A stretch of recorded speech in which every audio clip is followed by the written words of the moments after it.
د اسلام لومبه سفیر دا مصعب ابن عمیر دی او د ډېر پلار مالدار او کورنۍ مالدار و لیکن چې کله مکې نه هجرت وکړو بیا ورسره شنو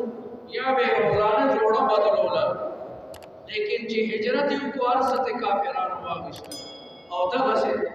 تللی دی مدینې منورې ته نو پیغمبر علیه السلام په دې انتظار کې چې اوس به ماته امر ملاویږي اوس به ملاویږي بالاخر ورته د هجرت امر ملاو شو ابوبکر صدیق ورته دوه پوښې ساتلې وې هغې ته به یې ښه خوراک ورکولو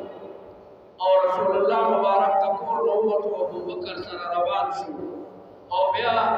غار ثور کې 3 ورځې او 3 شپې دا آیت ما دې دپاره تلاوت کړو چې د ابوبکر صدیق ډېر لوی شان دی امام بخاری رحمت الله علیه چې د صحابه مناقب ذکر کوي نو د ټولو نه لومړی د ابوبکر صدیق مناقب ذکر کوي ترتیب سره ورپسې بیا د عمر ورپسې بیا د عثمان او ورپسې بیا د حضرت علي رضی الله تعالی عنهم اجمعین ابوبکر پسړو کې لومبه سړی دی چې په رسول الله مبارک ایمان وروړي دی په ښځو کې لومبۍ ښځه د رسول الله لومبۍ بیبي خدیجه بنت خویلد الکبرى رضی الله تعالی عنها ایمان وروړي دی په وړو کې حضرت علی ابن ابي طالب ایمان وروړي دی او په غلامانو کې زید ابن حارثه ایمان وروړي دی زید ابن حارثه د یمن دی او یمن مکه مکرمه سره نږدې ځای دی مکه ته چې داخل شي او د مکې نه حاجیان مینا ته ځي بجانب مشرق بیا د مینا نه مخکې مزدلفه راځي بیا د مزدلفې نه مخکې عرفات راځي هم په دغه لار باندې طائف ته لار تېرېدل د طائف نه مخکې بیا ځي بیا هلته د اخدود مقام دی نجران ورته وایي نجران د نجران علاقه ده هلته بیا د یمن سرحد ملاویږي لیکن پخوا خو به خلک پیدل راتلل یا په اوښانو قافلې دې وړوکې او عربو سره خو بسونه غلاګانې به یې کولې ډاکې به یې چولې دې وړوکې نو پټې کو لکه دلته زمونږ دې ملک کې تاسو ګورئ اکثر واړه ماشومان یا جینکۍ اغوا کوي لیکن عدالت کې هغې دپاره قانون نشته دی هر څه شته لیکن په قانون باندې عمل درآمد نشته نه چاته څوک سزا ورکوي نه جزا ورکوي پکار خدا ده چې یو مجرم یو جرم وکړي چې برسر عام هغه ته سزا ورکړي یو قاتل قتل وکړي چې برسر عام د هغه نه سر په توره باندې قلم شي د جمعې په ورځ یو چوک کې د جمعې لمونځ چې وشي یو لوی چوک کې قاتل راولي او سر ته په توره قلم کړي غلاګر باندې غلا ثابته شي د جمعې په ورځ د جمعې د لمونځ نه پس ښی لاس ته پرېږدی شي اسلام خدا دې ته وایي اسلام دا نه دی چې هغه سرونه قلم کوي نه یو ملک کې چې 3 سره قلم شي 4 سره قلم شي 3 لاسونه پرې کړی شي 4 لاسونه هغې په وجه باندې امن راشي هغې په وجه باندې زړونو کې یره راشي سعودي عرب کې به باقاعده چې د قاتل د قتل ورځ به ونو د جمعې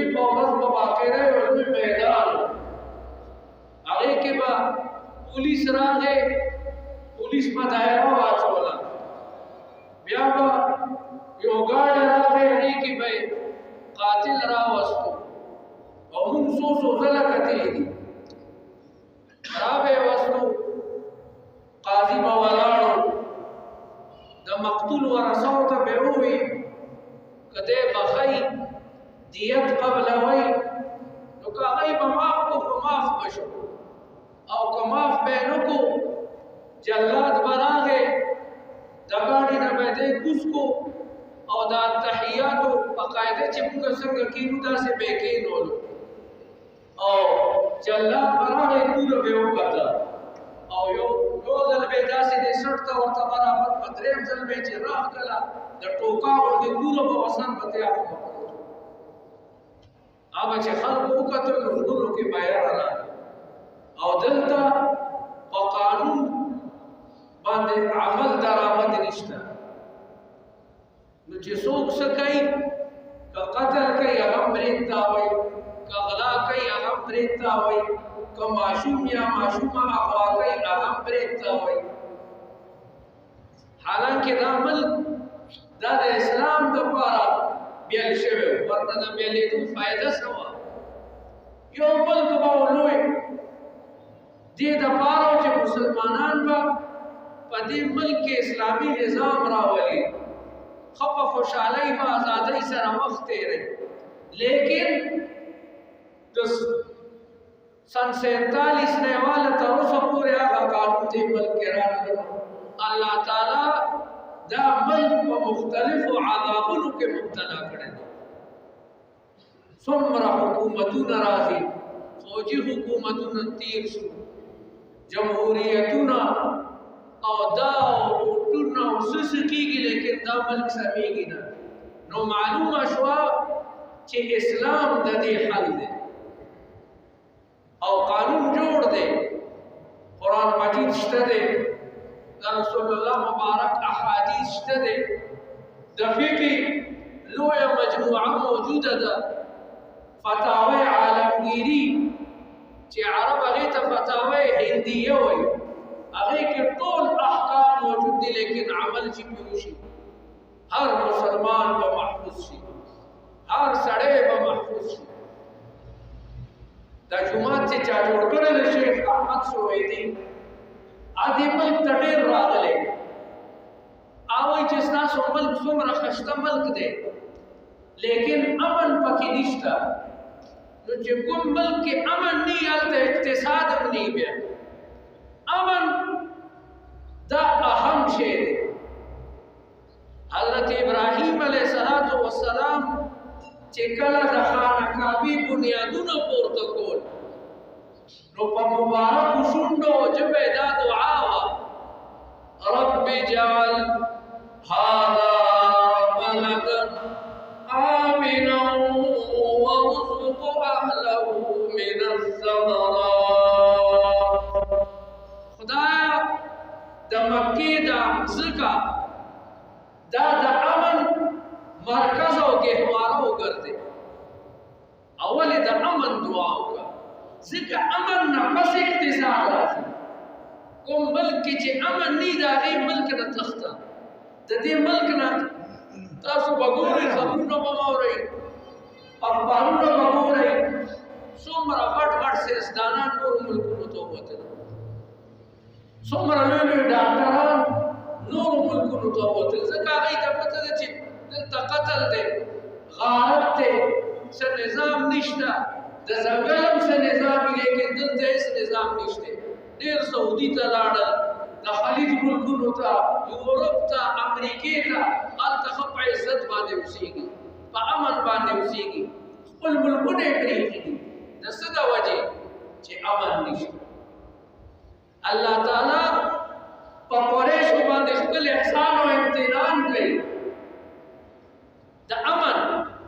ځکه د مکې خلکو ته به چا بره نه کتل. د خانه کعبې دومره لوی عزت و چې د خانه کعبې خلکو به دومره لوی عزت و چې قبایلو به ورته بره نه کتل چې دا د مکې خلک دي. نو الله تعالی قریش باندې خپل امتنان کوي اولم يروا أنا جعلنا حرما آمنا ويتخطف الناس من حولهم آیا د مکې د خلک دومره بدبخت دي دومره بې عقله دي دی نه ګوري انا جعلنا حرما آمنا چې موږ ورته د حرم ځمکه د امن مرکز وګرځوله ويتخطف الناس من حولهم حالانکه د مکې نه ډېر چاپېره څومره قبایل چې دي څومره کلي چې دي هغې نه خلک لګیا دی شوکېدی شي هایجیک کېږي قافلې لوټ کېږي قتل او غارت ته دی بیا هم ایمان نه راړي بل ځای ورته الله تعالی فرمایي سورې قریش کې الذي اطعمهم من جوع وآمنهم من خوف الله تعالی ورته خېټې ډکې کړي ځکه قافلې وتلې قافله به ژمي کې یمن ته تله او اوړي کې به شام ته تله قافله بتله خپل تجارت به کولو الله تعالی ورته رزق هم ورکړو خېټې ورته ډکې کړي وآمنهم من خوف او د یاري نه ورته امن ورکړو نو امن دا ډېر لوی نعمت دی کوم ملک کې چې امن ني آس ملک ډوبي د ځنګل هم باقاعده بیل قوانینی د ځنګل هم بیل بادشاهي د غیر طریقې لیکن د دې ملک اړوسه نظام نشته پته نشته چې دا کوم طرف ته روان دی الله تعالی دې په خپل فضل وکړي نو په صحابو کې د ټولو نه لوی صحابي دا ابوبکر صدیق دی په دې باندې د امت اجماع ده د دغه وجه محدثینو چې څومره کتابونه لیکلي دي نو هغې کې کله د مناقبو باب چې شروع شي په هغې کې اول د انبیاء کرامو ذکر ځکه انبیاء کرام دا معصوم دي انبیاء کرام دا معصوم دي دا غینم الله تعالی د بشریت تقاضا مطابق هغه خطاګانې کړي دي چې خلک ومني چې دا بندګان دي خدایان نه دي لکه آدم علیه السلام الله تعالی د یوې میوې نه منع کړی لیکن د شیطان په دغه کې چې راغی هغه میوه یې وخوړه نو د جنتونو نه یې وویستو او شیطان ورسره حسد وکړو قسمونه یې ورته وخوړل وایي که دا میوه دې وخوړه نو بس ته به داسې جنتونو کې شي چې بیا به ته ډوروځې و ملک لا یبلا داسې بادشاهي او ملک به درته میلاو شي چې هغه به ډوزړېږي نه ټول عمر به بس جنتونو کې وي یاره راشه ویې خوره انسان کمزوری دی الله تعالی وایي چې فعصى آدم ربه فغوى ثم اجتباه ربه فتاب عليه وهدى الله تعالی توبه قبول کړه او دا کلمات به وي چې ربنا ظلمنا انفسنا وان لم تغفر لنا وترحمنا لنكونن من الخاسرين د پیغمبر علیه السلام نه بوازي شهید منځ کې به کله کمې زیاتې وکړو دې د وجې بیا سجده صحوه نو دا الله تعالی ښایي چې دا پیغمبران دا معصوم او پاکیزه مخلوق دی لیکن د دې دا معنا نه ده چې دا خدایان دي پیغمبر شان ډېر لوی وي لیکن د دې دا معنا نه ده چې دی د خدای یو صفت ته رسېدی شي که تمام کائنات جمع شي د الله تعالی یو صفت ته نه رسي او که د الله تعالی یو صفت دی بنده ته ثابت کړو ته د اسلام نه ووتې الله تعالی قادر مطلق ذات دی الله تعالی خالق دی د الله تعالی نه مسیوا تمام مخلوقات دي لکه څنګه چې الله تعالی ازلی او ابدی دی دغسې د الله تعالی صفات هم ازلی او او دا الله تعالی په صفاتو کې یو صفت د کلام دی چې الله تعالی خبرې کوي او دا قران مجید چې نازل کړی دی دا د الله تعالی کلام دی نو دا الله تعالی کلام هم غیر مخلوق دی ځکه چې الله تعالی خالق شو نو دا الله تعالی څومره صفات جلالیه او جمالیه چې دي دا ټول غیر مخلوق دي دغه وجنه یو فتنه وا د خلق قران بارک او ډېر لوی امامان هغه کې مبتلا شوی هغه کې امام ابو عبد الله احمد ابن حنبل رحمت الله علیه او نور لوی لیکن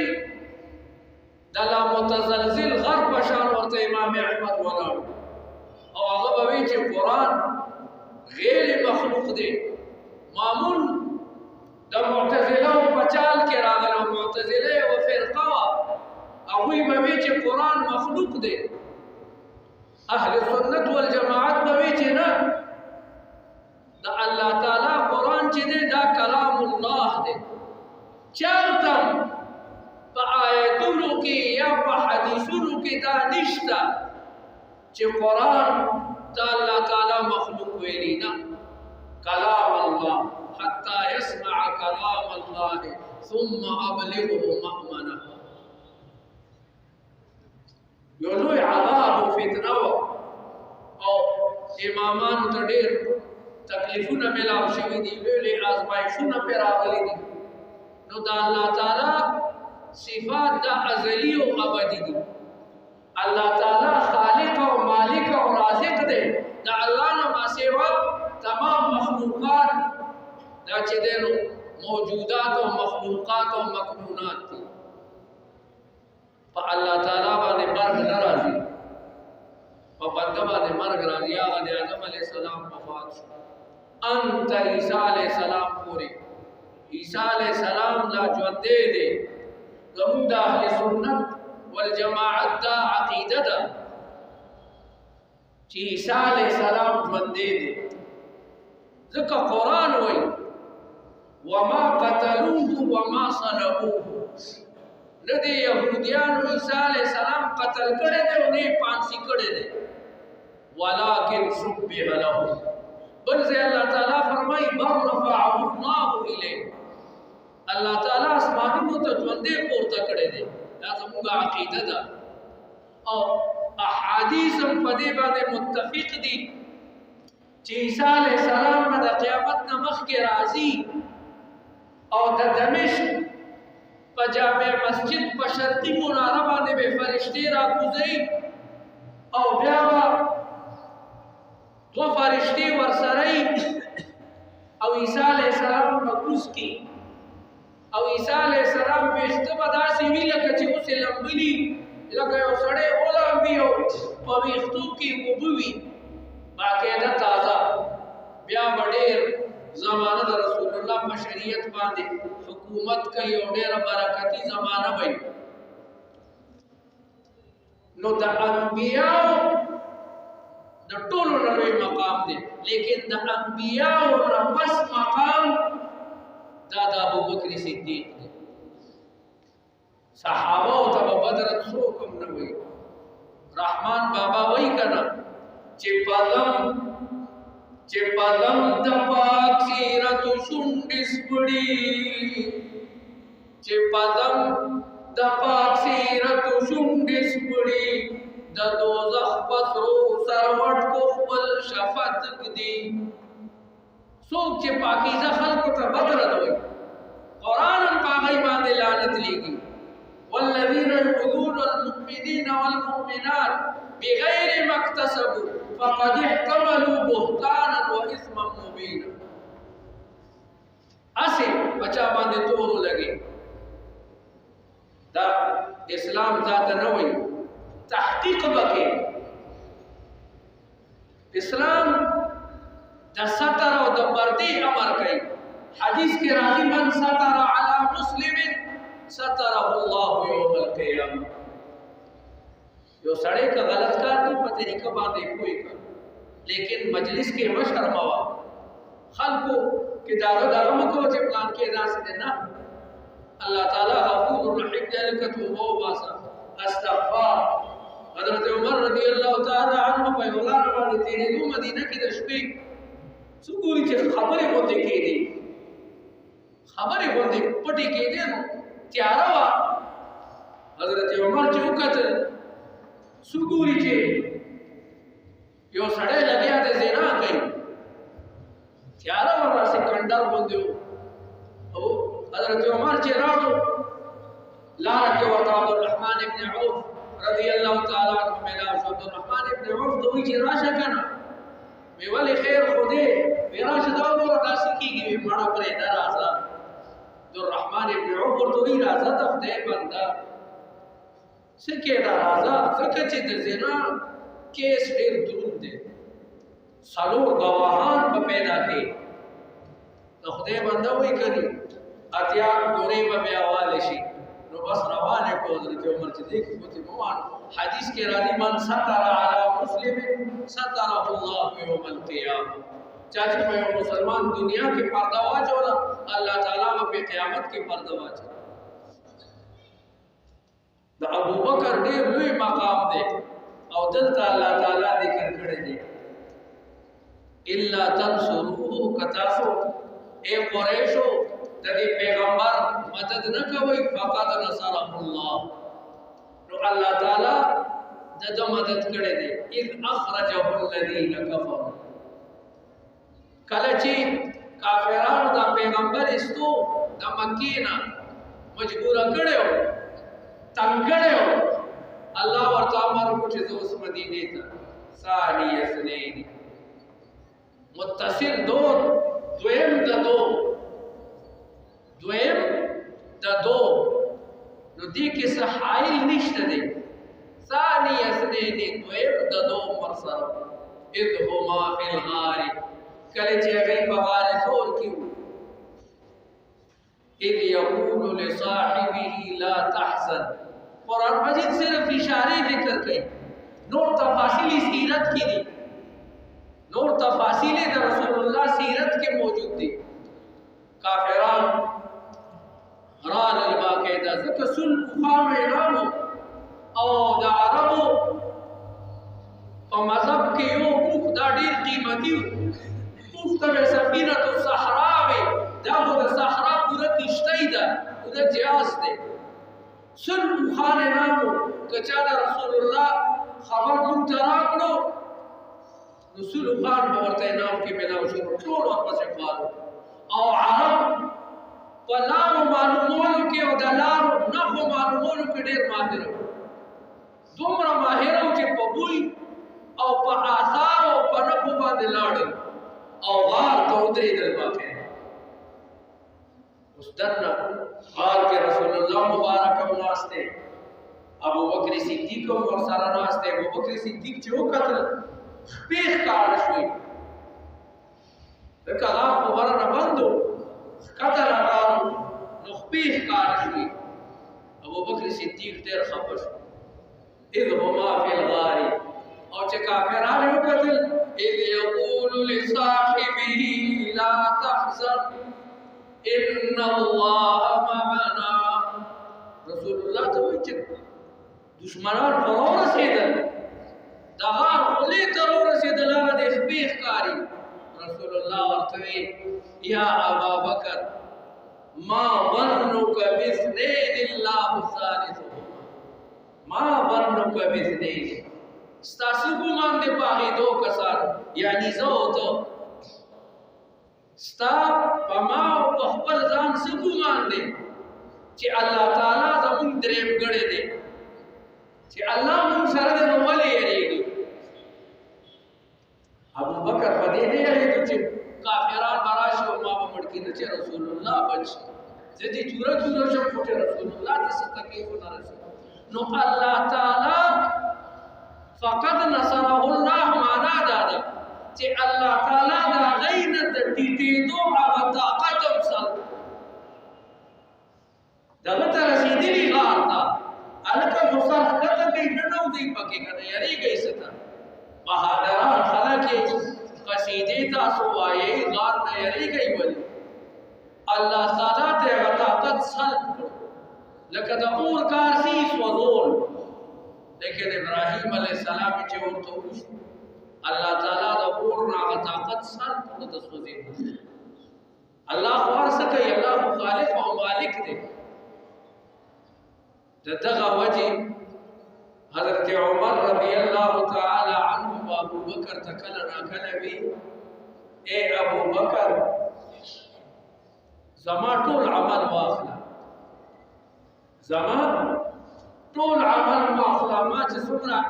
عبادتونه کړي دي منځونه مې کړي دي روزي مې نیولې دي حجونه او عمرې مې کړي دي دا ټول ته والا خو د غار هغه یوه شپه ماته د غار هغه یوه شپه ماته راکړې دي یقول لصاحبي لا تحزن ان الله معنا ابو بکر صدیق ډېر مناقب دي هغې دپاره ډېر لوی ټیم پکار دی لیکن مختصر دا ابو بکر صدیق رقیق القلب سړی ډېر نری و چې لږ ماشوم به ژړل یا څه ظلم به کېدو نو ډېر به خفه کېدو په حضرت بلال به ظلم کېدو په نورو غلامانو به چې زیاتې کېدو نو ده به کتې نه شو او الله تعالی ورته مال ورکړی نو ده به څه کول چې غلامان به یې ویشتل په هغې کې حضرت بلال رضی الله تعالی عنه نور ډېر نو چا ورته ووي پلار هم ورته ووي چې د خدای بنده غلامان اخلي نو مضبوط غلامان خو اخله که نه چې سبا ستا ملاتړي سبا ستا مدد کوي ابو بکر ورته وایي چې زه خو یې دې دپاره نه اخلم زه خو یې د الله د رضا دپاره اخلم غریبانه دا ټول د حضرت ابو بکر مرهون منت دي د دغه وجې صحابه به چې حضرت بلال وکتو نو وی وی چې هذا سیدنا ومعتق سیدنا حضرت بلال زمونږ سردار دی او زمونږ سردار ابو بکر دی آزاد کړی دی او چې ابو بکر به ولیدو صحابه به وی چې هذا سیدنا ومعتق سیدنا معتق او معتق کې فرق دی معتق دا اسم فاعل دی ابو بکر به چې وکړو وی هذا سیدنا ابو بکر زمونږ سردار دی ومعتق سیدنا او زمونږ د سید حضرت بلال خلاصون کې دی د عبودیت او د غلامۍ نه ډېر غلامان یې آزاد کړي الله تعالی د ابو بکر باره کې خاص آیت نازل کو څنګه دی سورې غاشیه کې دی غالبا عنده من نعمة تجزى څنګه دی سره وما لأحد عنده من نعمة تجزى دا کونډې زامنو څخه تاسو وایي که نه خاص کر طالبانو حافظان چې پکې راسي زموږ حافظ اوس کمزوري شوي ده وما لأحد عنده من نعمة تجزى إلا ابتغاء وجه ربه الأعلى د خدای د رضا دپاره به یې مال چې دی نو خرج کړو او الله ورته څه وایي دنیا کې ولسوف یرضى قریبه ده چې الله به یې راضي کړي دی به راضي شي ځکه ابو بکر او دا لس صحابه دا خو د رسول الله په مبارکه ژبه باندې جنتیان لس تنه او لسونه علاوه نور هم دي لیکن دا لس خصوصي دي ورپسې بیا نور ضمني دي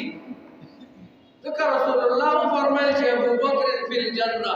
وعمر فی الجنه عثمان فی الجنه علي فی الجنه ابو عبیده فی الجنه سعد بن ابي وقاص في الجنه سعيد بن زيد في الجنه طلحه بن عبيد الله في الجنه دا لستنه دغه کړ. او ما مخکې تاسو ته ویلو چې امام ابن حجر عسقلاني په یو بیت کې جمع کړی دي. نن سبا طالبان ډېر محنت نه کوي. شیخ صاحب په ما ته وی کله راکله به ازمان ورته ګلستان او بوستان ساری نه اوس نفس خودلو نو چې تاسو به دیو کو یا لکه را شعر څنګه دی ډیر بچو وې دغه بچي هم ته بچو استاد یو ځل یو شعر وې ته بیان نو دا یاداشتم طالبانو ته پکار دي چې لازمن د استاد یو نقطه لیکي ځکه دې پسې به بیا ګرځي مونږ چې کوم وخت فضول ضایع کړی دی هغې پسې اوس جاړو لیکن وخت بیا نه راځي. باقاعده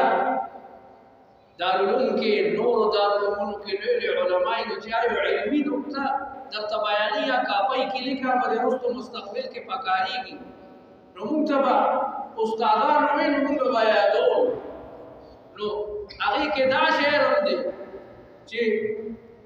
ابن حجر عسقلاني یو بیت کې دا لس واړه عشره مبشره جمع کړي او وایي لقد بشر الهادي من الصحب عشرة بجنات عدن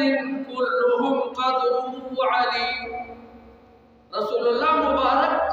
د لسو صحابه مبارک د جنت زیر دنیا کې ورکړی دی او د هر صحابي شان ډېر لوی دی. لقد بشر الهادي من الصحب عشرة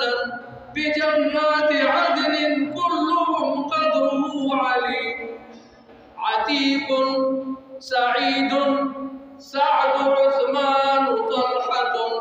زبير بن عوف عامر عمر علي. ذکر د شعر لمن ډیره تنګي نو دې کې د افضلیت څه ترتیب ومنو ساتلو. شعر ډېر ګراني شعر جوړول آسان کار نه دی ځکه خاص کر بله ژبه کې سړی شعر نشي جوړولی او چې بیا بله ژبه کې نو دا پخوا چې کوم علما وو دوی ته هم سړی حیران شي. خاص کر که د افغانستان هرات قندوز آذربایجان دا دې ته به ماوراء النهر وي د دې چې کوم علما تېر شوي دي او هغوی تاریخ علماو لیکلی دی حیران به شي چې الله تعالی هغوی ته عربۍ کې څومره لوی مقام او ملکه ورکړې وه. ما پخپله چېرته شاعري نه وه کړې ځکه عالم سړي سره شاعري خوند نه کوي. لکه امام محمد ابن ادریس شافعي لوی امام دی د غضب حافظه د غضب بلاغت او فصاحت دی او ډیر شعرونه ویلي دي لیکن ټول حکمتونه دي. هغې کې وایي ولولا الشعر بالعلماء يزري ولولا الشعر بالعلماء يزري لكنت اليوم أشعر من لبيد. شعر او شاعري عالم سره خوند کولی نو نن به زه د لبید نه لوی شاعر. ولولا الشعر بالعلماء يزري که شعر او شاعري عالم سړي سره خوند کولی شاعري سي الله قرآن کې وایي والشعراء يتبعهم الغاوون اکو بکو کې لګیا دي. دینداره شاعران ډېر کم دي لکه رحمان بابا حافظ الپوري نور داسې دغسې د عربۍ حسان ابن ثابت زهير ابن ابي سلمى دا ټول حکمتونه دي. کعب ابن زهير کعب ابن مالک دا ټول اوچت شاعران دي. دغسې ابو العتاهیه صالح ابن عبد القدوس او د اردو په شاعرانو کې علامه اقبال لوی شاعر دی او لوی خیال او تصور دی. نو چې شعر طالب یاد کی هر څه ورته یاد شي او د شعر لمن ډېره تنګی ته پکې مخکې وروسته نشو کولی. خاص کر بیا د عربۍ شعر جوړول دا بیا ډېر ګران ځکه نورو ژبو کې اعراب نشته ترکیب نشته او خو چې د څنګه وایي که سکون سره دی وایي او که زیر دی ورکو کو فتح دی ورکو کو مد دی ورکو چې څه دی وایي نو هغه شعر جوړېږي. لیکن د عربۍ بیا زیر او زبر او پوره یو لوی علم دی، علم النحو ورته وایي. او بیا د صرف په میزان باندې تلل، بیا تاکتیک کول او بیا اوږدې کیسې دي. نو زه چې امارات ته لاړم نن 20 کاله مخکې، عربي خو مونږ ویلي وه، شیخ صاحب نه مونږ ویلي وه، بیا یونیورسټۍ کې مونږ ویلي وه، لیکن شعر او شاعري چې لیکي نو هغه بیا چې کېږي سړی عملي دغه ته نو بیا ورته پته لګي چې شعر نو څو روپۍ پخېږي. نو شیخ ته به خلک راتل، ځکه لوی شیخ دی، څه معمولي نه دی، پوره عمارات یې جوړ کړي، وزیر خارجه پاتې شوی، دا جومات یې چې جوړ کړی، الله تعالی د عمر کې برکت کړي. نو ما ته یې وویل څه قصیده ولیکه، بلا شاعران به ورته راتلل، چا ورته فصیح عربۍ کې قصیده وړاندې کړه، لکه د پخوا زمانې د هارون الرشید هغه طریقه تر اوسه پورې عربو کې روانه ده. په قصایدو ډېر خوشحالېږي، چا به یو وایي چا به بل وایي. ما ته یې وویل ته دغه وکړه که نه، دومره سبق دې ویلې، د پلار نه دې سبق ویلې، د کوم دې شوی څو خو ووایه. ما ورته یاره ما ته پښتو کې شعرونه نه راځي، نو ویل عربۍ کې خو څه ډېر ګران کار دی، دا خو نحو ویلي ده، د خدای بنده څوک وکړ. نو بیا زه کېناستم یو هفته او زور مې لګولو ګټه ته بیا بله ژبه کې. نو بیا ما ورته یوه قصیده وویل، ډېر خوشحال شو. نو ما یاره زه نه شاعر یم، نه مې چېرته پښتو کې شاعري کړې ده، نه مې اردو کې شاعري کړې ده، خو تا راته وویل بس الله تعالی زمانې فضل وکړو، دا یو 19 بیتونه مې جوړ کړل. نو ما ورته وویل سیدي وایه شاه د جمعې ورځ او دنیا ورته راځي سلام ته. نو ما ورته وویل ما خو دا شعرونه جوړ کړي، خو ما ته یې پته نشته چې د دې العروض څنګه دی، وزن څنګه دی، او قافیې څنګه دی، وایه. نو ما ورته ویل الحمدلله ذي الآلاء والنعم، الحمد لله ذي الآلاء والنعم، ثم الصلاة على المختار في القدم، وبعد زرنا معالي الشيخ في بلد أبناؤه الغر في العلياء كالقمم، نجل الخليفة أعلى العرب منزلة فريد حسن وكالجوزاء في العلم. ما تقول ته وتاړي ورته وایي، ما نه تاړي په ناجایز دي، دا په څه کوي بیراره خیر دی وي، تا دومره علاقه شي تا ټول شاعران فیل کړل. نو هغه ژبه چې چالو شوه، بیا ورته د دوبۍ لوی ایوارډ میلاو شو چې لکه ده د ملک ډېر خدمت کړی دی، لکه زمونږ ملک کې معیاران دي که د ملک سره خدمت کوي، د ملک سټي، لیکن دا نه وایي چې غریب څه ښه شي، دا شی ارزان شي، غریب باندې سره رحم وکړي نه. خپل جایدادونه یې جوړ کړي دي دوبۍ کې او په بهر ملکونو کې، لیکن راشه عرب وګوره څومره خلک ورته راځي، څومره دا جوماتونه 2.5 دا خو د ټولو نه وړوکی جومات دی، 2.5 جوماتونه یې جوړ کړي دي، او هر جومات زه وایم چې د 10 کروڑ نه به زیات یو دغه باندې الله تعالی دې ته دغه کړی دی، الله تعالی ورته زړه ورکړی دی. دغسې د کراچۍ میمن، مونږ کراچۍ ته تللو، مولانا نظر ولی خان صاحب دعا ته تللو، نو یو ملګري سره وو 15 چته جومات یې جوړولو، ما په دې څومره ولګېدل، وایي په دې 15 کروڑ ولګېدل او لا پې لګي. الله تعالی چې زړه چاته ورکړی او آخرت او قبر خو ګرانه کول غواړي، هغه بیا دنیا کې ورکوي، دا نه چې جمع یې کړي او بیا وروستو زامن یې پې جګړې کوي، بیا مقدمې کوي، نه دغه دې وخت دی، سترګې دې کلاو دي، ساه اخلې، قدمونه اخلې. دا وګوره د بهر نه یو سړی راځي او څومره جوماتونه جوړوي، او دلته زمونږ څومره مخیر حضرات دي، که ذره یو پایي لګي، لوی لوی مناصبو باندې پاتې شوي دي، وزیران پاتې شوي دي، ممبران پاتې شوي دي، لیکن دې ګلو ته دې غریبانو ته هیڅ نه دي، او مونږ او تاسو ورته وګونه ورکړو. دا د الله تعالی توفیق دی چې چاته ورکړي. نو ابوبکر صدیق دا په صحابو کې لوی صحابي دی علی الاطلاق بالاجماع. ابو بکر صدیق به غلامان اغشتل غریبانان او چې کله داغه د شجاعت بیان کې نو حیران بشي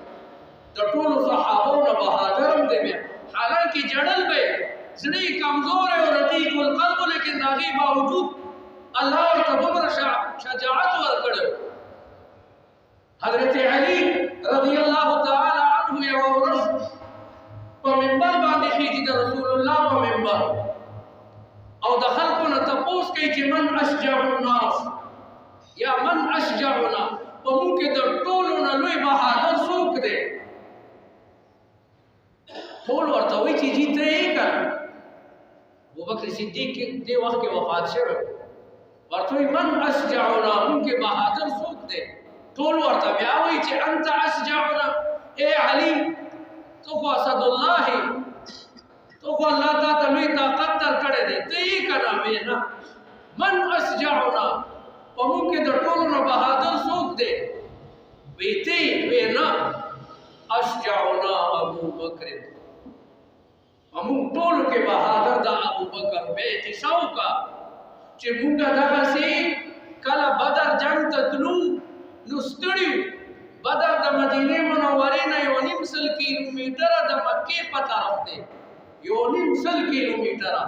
نو چې دای په کله رسیدلی په خان ستړي خان ورسره ډېر په پیدل تلل